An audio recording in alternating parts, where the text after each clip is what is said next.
থেকে আরেকটা ঘটনা ঘটে। দুইটা ঘটনাই জামাত ইসলামের নারী কর্মী এবং দায়িত্বশীলদের উপরে অত্যন্ত বেদনাদায়কভাবে বিএনপির লোকেরা হামলা চালায় এবং তাদেরকে আবদ্ধ করেও রাখে। পরে আইন শৃঙ্খলা বাহিনী এবং আমাদের লোকদের উপস্থিতিতে তারা মুক্তি পান। এই জায়গাটায় তারা ক্ষান্ত হয়নি। তারা আমাদের নেতাকর্মীদের উপরে হামলা চালায় দেশীয় অস্ত্রশস্ত্র দিয়ে। তাদের মধ্যে অন্তত 16 জন গুরুতর আহত হন। আহতদেরকে চিকিৎসা দেওয়া হয়।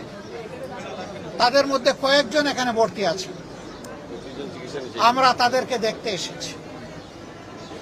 আর এখানে সব মিলিয়ে 25 জন চিকিৎসা দিয়েছেন। কেন এমনটা ঘটল? নির্বাচনী প্রচারণা ইনশাল্লাহ আগামীকাল থেকে পূর্ণ উদ্যোগে শুরু হবে। আমরা দেশে একটা শান্তিপূর্ণ একটা সুষ্ঠু নির্বাচন চাই, যেই নির্বাচনে জনমতের প্রতিফলন ঘটবে, মানুষ স্বস্তির সাথে ভোট দিতে পারবে, কোনো ভয়ভীতির পরিবেশ থাকবে না, এমন একটা নির্বাচন আমরা চাচ্ছি। যুক্তির খাতিরে যদি ধরে নেওয়া হয় যে আমাদের দলের কেউ নির্বাচনী আচরণবিধি লঙ্ঘন করেছে, এর জন্য যথাযথ কর্তৃপক্ষ আছে, তারা কর্তৃপক্ষকে বলবেন। কর্তৃপক্ষ তাদের মতো করে উদ্যোগ নেবে এবং আমাদেরকে সেই ব্যাপারে সম্পৃক্ত করবে, আমাদের কাছে জানতে চাইবে। আরো অনেক পদক্ষেপ নেওয়ার তাদের এখতিয়ার আছে।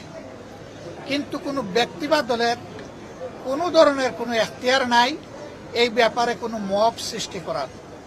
আমরা এই নোংরা মবের নিন্দা জানাই এবং আমরা দেখতে চাই যে মব যেন এখানেই শেষ হয়। মনে রাখবেন, দুনিয়ার মানুষ এখন অনেক সচেতন।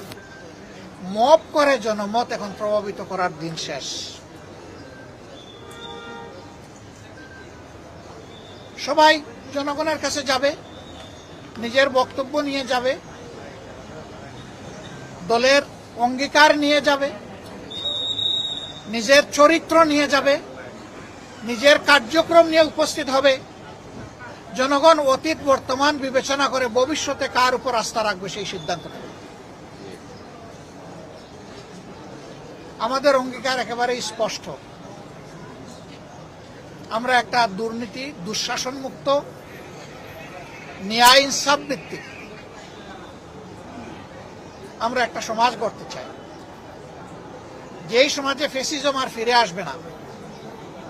এর জন্য আমরা দুটো নির্বাচন একসাথে অংশগ্রহণ করব। একটি জাতীয় সংসদ নির্বাচন আর একটি হচ্ছে রেফারেন্ডাম। আজকে আমি নির্বাচনের ব্যাপারে কিছু বলবো না, এটা আচরণবিধির লঙ্ঘন হবে। ওটা কালকে থেকে বলা শুরু করবো ইনশাল্লাহ। কিন্তু শুধু এই আসনে না, 300 আসনে যারা নির্বাচনে অংশগ্রহণ করছেন তাদের সকলের প্রতি আমাদের অনুরোধ, প্লিজ জনগণের প্রতি আস্থা রাখুন। জনগণকে শান্তিপূর্ণভাবে সিদ্ধান্ত নিয়ে তার ভোট তার পছন্দ মতো প্রতীক এবং বাক্সে পৌঁছানোর সুযোগ দিন। এর মাধ্যমে যেই নির্বাচিত হয়ে আসবে, সকল রাজনৈতিক দলের দায়িত্ব হবে তাকে সহযোগিতা করা, তাকে অভিনন্দন জানানো। কিন্তু এখনই যদি সেই 15.5 বছরের কায়দায় আবার নির্বাচনী ময়দানকে উলট পালট করে দেওয়া হয়, তাহলে জাগ্রত যুব সমাজ কাউকে ক্ষমা করে। তারা তো বুকের রক্ত দিয়েই পরিবর্তন এনেছে। দেশবাসী আমরা তাদের সাথে ছিলাম, নেতৃত্ব তারাই দিয়েছে। যে যুবকরা যুবতীরা নেতৃত্ব দিয়েছে, যাদের বয়স 30-35 বছর হয়ে গেছে, 18 বছর বয়স থেকে তার ভোট দেওয়ার অধিকার প্রতিষ্ঠিত হয়েছে, কিন্তু আজ পর্যন্ত তারা একটা ভোট দিতে পারে না। একজন নাগরিকের সবচেয়ে বড় অধিকার হলো তার ভোটের অধিকার। সেই অধিকারই কেড়ে নেওয়া হয়েছে। একই কায়দায় এখন যদি কেউ আবার আমার ভোট আমি দিব, তোমারটাও আমি দিব, এই স্লোগান দিয়ে যদি কেউ ভোটের ময়দানে নামেন, এই যুব সমাজ তাদেরকে ভোটের মাধ্যমে, ব্যালটের মাধ্যমে সমুচিত জবাব দেবে। আমরা সবাইকে অনুরোধ করব, আসুন শান্তিপূর্ণ অবস্থানে থেকে পরস্পরের প্রতি শ্রদ্ধাশীল হয়ে আমরা একটা সুষ্ঠু নির্বাচনে সহযোগিতা করি। বাংলাদেশ জামাতে ইসলামী অঙ্গীকারবদ্ধ। যারা কালকে আমাদের ভাই বোনদেরকে, শুধু ভাইদের গায়ে না, আমাদের মায়েদের গায়েও তারা হাত তুলেছে, আমরা তার তীব্র নিন্দা জানাই। ওরা কি মায়ের পেট থেকে জন্ম নেয় নাই? ওদের ঘরে কি মা বোন নাই? মা বোনদের প্রতি সামান্য সম্মান দেখানো, নিশ্চয়ই তারা পরিবার থেকে সেই শিক্ষা পেয়েছে। যদি না পেয়ে থাকে, এটা দুর্ভাগ্য। আমরা আর দেখতে চাই না, আর শুনতে চাই না এই ধরনের নোংরা অবস্থা। শুধু ঢাকা 15 না, এখানে ওখানে টুকটাক আমরা এগুলা শুনতে পাচ্ছি। আমরা নির্বাচন কমিশন এবং সরকারকে বলবো, যদি সত্যি আপনারা যে অঙ্গীকার করেছেন সুষ্ঠু নির্বাচনের, সেই অঙ্গীকার যদি আপনারা বাস্তবায়ন দেখতে চান, তাহলে আপনাদের দায়িত্ব আপনাদেরকে অবশ্যই পালন করতে হবে। অবশ্যই সমতল মাঠ সবার জন্য দিতে হবে। অবশ্যই সবাইকে সমান সুযোগ দিতে হবে। এবং যারাই সন্ত্রাস এবং দুর্বৃত্তপনা করবে, তাদের মুখের দিকে না তাকাইয়া আপনাদের দায়িত্বের দিকে তাকাইয়া তাদেরকে আইনের আওতায় নিতে হবে। আমরা এগুলা নিয়ে এখনই মামলা মোকদ্দমায় যাচ্ছি না। মামলা মোকদ্দমা সমাধান নয়, আমাদেরকে বাধ্য করবেন। আমরা সামাজিক সচেতনতার মাধ্যমেই ইনশাআল্লাহ এগুলার মোকাবেলা করব। মায়েদের গায়ে হাত দিল, মসজিদের ভিতরে ঢুকে অপমান করলো, গালিগালাজ করলো, ওখান থেকে মানুষের মোবাইলগুলা কেড়ে নিল, আর আইন শৃঙ্খলা বাহিনী তাকিয়ে তাকিয়ে দেখলো।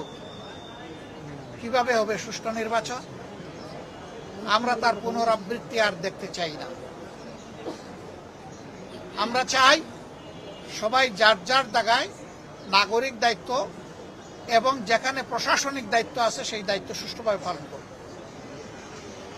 আমরা কথা দিচ্ছি, সুষ্ঠু নির্বাচনের জন্য আমাদের পক্ষ থেকে সম্ভব সকল কিছু আমরা সহযোগিতা দেব ইনশাআল্লাহ। মাথা কখন গরম হয়? যখন চোখে অন্ধকার দেখা যায়। আমরা আমাদের জনগণের উপর আলহামদুলিল্লাহ পূর্ণ আস্থা রাখি। আমরা বিশ্বাস করি মানবিক বাংলাদেশ, যুব সমাজের আকাঙ্ক্ষার বাংলাদেশ, একটা নিরাপত্তার বাংলাদেশ মা বোনদের জন্য, আমাদের যুব সমাজের হাতে কাজ তুলে দেওয়ার জন্য যে বাংলাদেশের অঙ্গীকার বাংলাদেশ জামাত ইসলামী নিয়ে যাচ্ছে, এইটাই যদি কারো মাথা গরমের কারণ হয়ে থাকে, আমরা বলবো আরো ভালো জিনিস নিয়ে আসেন। আমাদের আপত্তি নাই তো। আপনাদের কর্মসূচি যদি জনগণ কবুল করে নেয়, আমরা খুশি, আমাদের কোনো আপত্তি নাই। কিন্তু আমাদের কর্মসূচিতে মেহরবানি করে কেউ বাধা দেবেন, আমাদেরটা আমাদের মতো করে করতে দেন। বন্ধুগণ, আপনারা কষ্ট করে এতক্ষণ অপেক্ষা করেছেন। আমরা আহতদেরকে দেখেছি, তাদের প্রতি সহানুভূতি প্রকাশ করেছি, তাদের জন্য দোয়া করেছি। আমরা চাই না কোনো মায়ের সন্তান, কোনো বোনের স্বামী, কোনো